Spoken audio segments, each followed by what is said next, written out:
নমস্কাৰ, মই ঝৰ্ণা শৰ্মা দেৱ চৌধুৰী।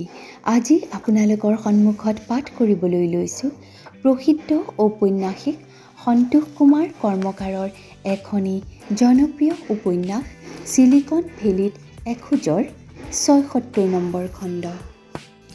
সাজ পোছাকত সন্দীপ কোনোদিনেই ইমান মনোযোগী নহয়, কিন্তু তাৰ দেহৰ গঠন, গাৰ বৰণ, মুখৰ কোমলতা, কপালৰ তলত ক'লা জোৰ চেলাউৰি, ঘন চুলি সকলো মিলাই সি ইমানেই আকৰ্ষণীয় যে যিকোনো পোছাকতে তাক ভাল লাগে। আজি সি নীলা জিন্সৰ লগত ক্ৰীম ৰঙৰ টি-শ্বাৰ্ট এটা পিন্ধিছে। তাৰ ভৰিত ফিটা লগোৱা চেণ্ডেল, চকুত চশমা। তাৰ চুলি আৰু মুখৰ সজীৱতা দেখিয়েই তাই বুজিব পাৰিলে সি গা পা ধুই আহিছে। এতিয়া সি আন কালতকৈ শান্ত, কিন্তু তাৰ মুখখনত বেজাৰ সনা উদাৰ এটা ভাৱ। এই ভাৱটোৰ বাবেই তাৰ প্ৰতি তাই আৰু বেছি আকৰ্ষণ অনুভৱ কৰে। খবৰ নিদিয়াকৈ আহিলা? তোমাৰ হাতত ইমান ধুনীয়া পেকেট, কি আছে পেকেটটোত? সন্দীপে গায়ত্ৰীৰ ফালে চালে। তাৰ মুখত বেজাৰ সনা উদাস ভাৱটো বাঢ়িল, কিন্তু গায়ত্ৰীয়ে সোধা কোনো এটা প্ৰশ্নৰে উত্তৰ নিদিলে। আনকি কোনো ধৰণৰ প্ৰতিক্ৰিয়া ব্যক্ত নকৰি ক'লে, ব'লা খন্তেকৰ বাবে ওলাওঁ। লাঞ্চ কৰিলানে? নাই কৰা। ময়ো নাই কৰা। একেলগে লাঞ্চ কৰিব পাৰিম। ওচৰৰে কোনোবা এখন ৰেষ্টুৰেণ্টলৈ ব'লা। কিন্তু ইয়াত কোনো ষ্টেণ্ডাৰ্ড ৰেষ্টুৰেণ্ট নাই। যি দুখন এখন আছে সেইবোৰত ভাত নাইবা নন ভেজ পোৱা নাযায়। আজি ভেজকে খাওঁচোন। তাৰ বাবেও HS আৰ্লে আউটলৈ যাব লাগিব। ব'লা। এপাৰ্টমেণ্টৰ পৰা ওলাই কিছুদূৰ আগবাঢ়ি তিনিআলি। আলিৰ দুয়োকাষে G+4 বা 5ৰ অট্টালিকা। তাৰ পিছত হুজুৰ ৰোড। হুজুৰ ৰোডলৈ আহি অটো এখনত উঠি বোমানহাল্লি ছিগনেল পাৰ হৈ সিহঁত HS আৰ্লে আউটৰ বেংগালুৰু ডেভেলপমেণ্ট অথৰিটিৰ BDO কেম্পাছলৈ আহিল। ভিৰ নথকা পৰিষ্কাৰ পৰিচ্ছন্ন চৌহদ, দুমহলীয়া বিশাল অট্টালিকা। অট্টালিকাৰ চৌপাশে কাৰ পাৰ্কিঙৰ সুবিধা, তলে ওপৰে সকলো ধৰণৰ দোকান পোহৰেৰে পৰিকল্পিত বজাৰ। এইটো অট্টালিকাৰ গ্ৰাউণ্ড ফ্ল'ৰত থকা সকলো ধৰণৰ দক্ষিণ ভাৰতীয় খাদ্যৰ বাবে বিখ্যাত আনন্দ ভৱন ৰেস্তোৰাঁ। আজি দেওবাৰ, 11 মান বাজিছে, গতিকে এতিয়াও আনন্দ ভৱনত ইমান এটা ভিৰ হোৱা নাই। ভিতৰৰ শীততাপ নিয়ন্ত্ৰিত বিশাল হললৈ আহি টেবুল এখনত সিহঁত দুয়ো বহিল। আনকালে হোটেল বা ৰেষ্টুৰেণ্টত সোমায়েই সন্দীপে খোৱা বস্তু নিৰ্বাচন কৰাত ব্যস্ত হৈ পৰে। আজি সি শান্ত, নিৰ্বিকাৰ।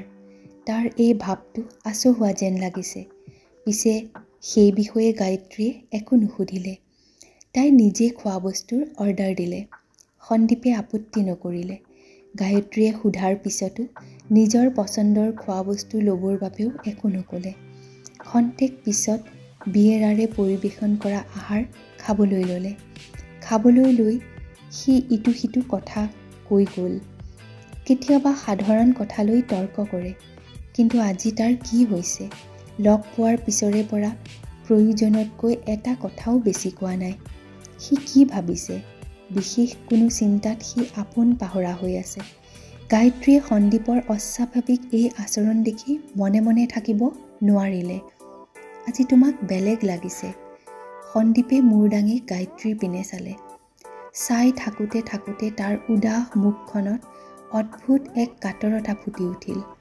তাৰ পিছত কোনো ধৰণৰ ভূমিকা নকৰি ক'লে, কালি মোৰ আমেৰিকা যোৱাটো কনফাৰ্ম হ'ল।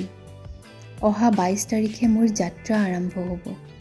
বাংগালুৰুৰ পৰা ছিংগাপুৰ, ছিংগাপুৰৰ পৰা টৰন্টো। মই জইন কৰিব লগা কোম্পানীটোৰ নাম মেগাছ পেট্ৰিয়াৰ্ক। সদ্যহতে কোম্পানীৰ লগত মোৰ 1.5 বছৰৰ কণ্টেক্ট। ছাৰ্ভাইভ কৰিব পাৰিলে কনচালটেঞ্চি পোষ্টত প্ৰমোশ্যন দি আৰু 1 বছৰ কণ্ট্ৰেক্ট হ'ব। খোৱা শেষ হৈ আহিছিল, তথাপি যিখিনি বাকী আছিল। সন্দীপ আমেৰিকালৈ যোৱাৰ কথা শুনি আৰু খোৱা নহ'ল। গায়ত্ৰী মৰ্মাহত হৈ পৰিল। তাইৰ গোটেই শৰীৰটো নিশাৰ হৈ আহিল। এসপ্তাহৰ আগতেও ৰাওনা হ'ব পাৰিলেহেঁতেন। কিন্তু টৰেণ্টৰ ভিছা পাওঁতে ঝামেলা বহুত হ'ল। আজিকালি ইমান খুঁটিনাটি কথাবোৰ জানিব বিচাৰে। ডকুমেণ্ট ছাবমিট কৰাৰ বাবে আমেৰিকান এম্বেচিলৈ 4 বাৰকৈ যাব লগা হ'ল। সেয়েহে ডিব্ৰুগড়লৈ যোৱা নহ'ল। USA-লৈ যোৱাৰ আগতে দেখা কৰা নহ'ব বুলি মা দেউতাই, বিশেষকৈ মায়ে মোক বেয়া পাইছে। পিছে উপায় নাই, ডিচিজন ইজ ডিচিজন, মই যাবই লাগিব। গায়ত্ৰীয়ে সন্দীপ এনেকৈ যোৱাটো কোনোমতেই মানি ল'ব পৰা নাই। তাৰ বাবেই সন্দীপে কোৱা শেষৰ কথাষাৰ তাই ভালকৈ নুশুনিলে। অৱশেষত নিজকে কোনোমতে চম্ভালি লৈ অসহায় মাতেৰে ক'লে, সঁচাকৈয়ে তুমি USA-লৈ ওলালা? সঁচাকৈয়ে USA-লৈ ওলালোঁ মানে ইমান পৰে সেইটোৱেই দেখোন তোমাক ক'লোঁ। গায়ত্ৰীয়ে কথাবোৰ মনত পেলাবলৈ চেষ্টা কৰিলে। তেনেকৈ চেষ্টা কৰিবলৈ যাওঁতে তাইৰ অন্তৰখন কাটি দুফাল হোৱা যেন লাগিল। তাইৰ ভীষণ কষ্ট হ'ল। তাৰ পিছত মুৰ্মুৰ মাতেৰে ক'লে, তুমি তেন্তে মই কোৱা কথাষাৰ নাভাবিলা? মানে তুমি মোৰ কথাষাৰলৈ গুৰুত্ব নিদিলা। USA-লৈ যোৱাটোৰ ফাইনেল ডিচিজন লওঁতে তুমি মোৰ লগত কথা নাপাতিলা। তোমাৰ মনৰ পৰা মোক এইদৰে আঁতৰাই পঠিয়ালা। গায়ত্ৰীৰ কথাবোৰ শুনি সন্দীপ তেনেকুৱাই শান্ত, তেনেকুৱাই নিৰ্বিকাৰ। তাইৰ কৰুণ মুখখনলৈ কিছুপৰ চাই থাকি সি সৰুকৈ নিশ্বাস এটা পেলালে।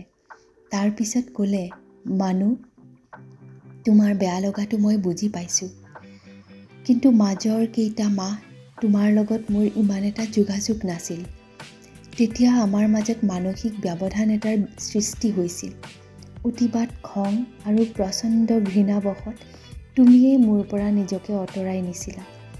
আৰু তেতিয়াই মই USA-লৈ যোৱাৰ বাবে চেষ্টা কৰি আছিলোঁ। গতিকে তোমাৰ লগত এই বিষয়ে আলোচনা কৰাৰ সুবিধা নাছিল। তাৰ পিছত সন্দীপ নিতাল মাৰিলে।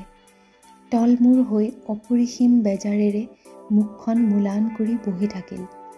গায়ত্ৰী নিমাত, নিথৰ। ভালেমান পৰ মনে মনে থাকি সন্দীপে মূৰ দাঙি ক'লে, USA-লৈ যোৱাটো মোৰ এটা সপোন আছিল।